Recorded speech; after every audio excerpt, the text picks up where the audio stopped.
नमस्कार दोस्तों daily news India में आपका बहुत बहुत स्वागत है। तो सबसे पहले निवेदन तो हमारे चैनल को सब्सक्राइब कीजिएगा, लिंक्स आगे भेजिएगा।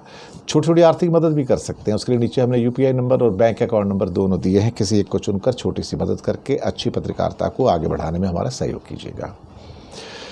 आते हैं आज के टॉपिक पर। राहुल की तीसरी यात्रा स्टार्ट हो रही है। आप कहेंगे तीसरी भारत यात्रा? नहीं, अभी भारत यात्रा का कोई प्लान नहीं है, लेकिन ऐसा लगता है कि शायद हो सकता है कभी ना कभी बीच में ये तीसरी भारत यात्रा भी आ जाए।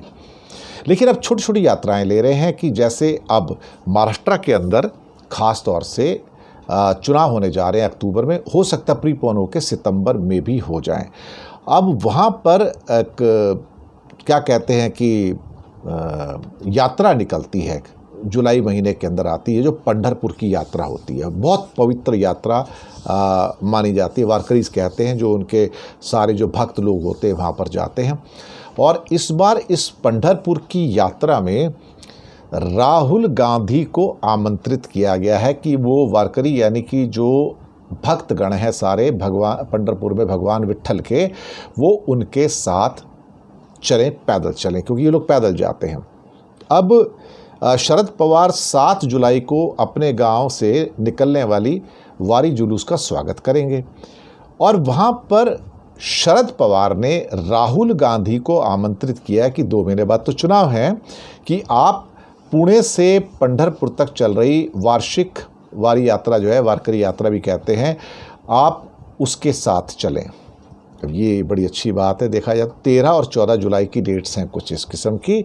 और शरद पवार के साथ जो एमवीए के नवनिर्वाचित सांसद हैं, 8 नए सांसद आए हैं एनसीपी शरद पवार ग्रुप के, तो उन्होंने राहुल गांधी को आमंत्रित किया है वार्षिक यात्रा में।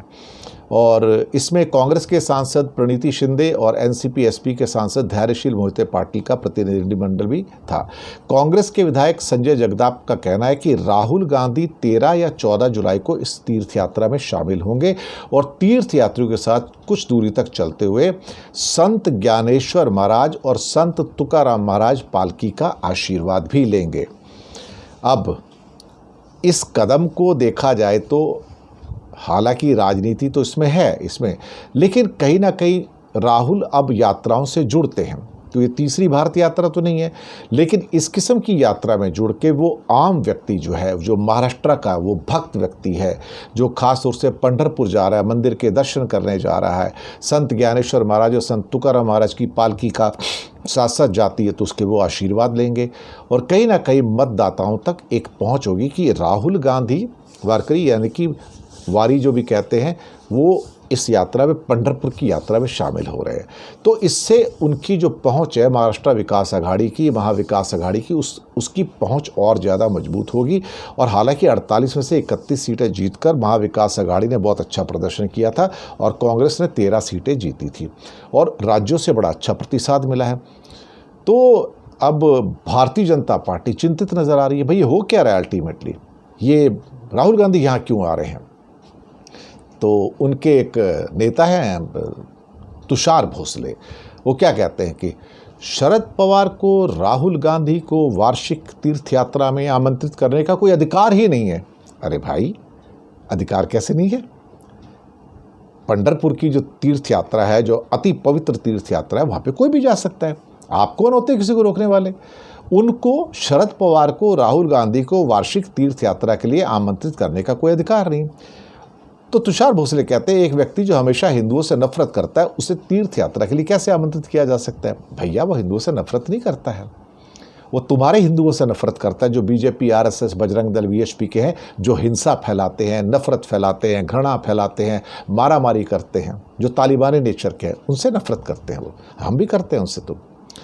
तो जो वारी जो है शरद पवार की गृहनगर से सदियों से गुजर रही है। और हालांकि एनसीपी के नेता ने कभी देखा जाए तो तुषार भोसले कहते हैं कि कभी खुद तो पालन किया नहीं, अब राहुल को बुला रहे हैं चूंकि महाराष्ट्र में चुनाव आ रहे हैं। भाई देखो, ये तो अधिकार सबका है, इसमें कौन सी शक वाली बात है। मोदी जी भी तो जब चाहो कन्याकुमारी चले जाते हैं, बद्रीनाथ केदारनाथ चले जाते हैं, किसी ने रोका है क्या उनको? कोई प्रश्न करता है तो भाई यहाँ पे प्रश्न कैसे आएंगे? फिर प्रश्न तो उठने लाजमी है, लेकिन प्रश्न करेगा कौन? और बीजेपी को तो खैर प्रश्न करने की आदत है, लेकिन हालांकि उनको प्रश्न करने का अधिकार है ही नहीं है। तो शुक्रिया आपका बहुत बहुत। और मिलते हैं आपसे बहुत जल्दी एक अगले अंक में। धन्यवाद।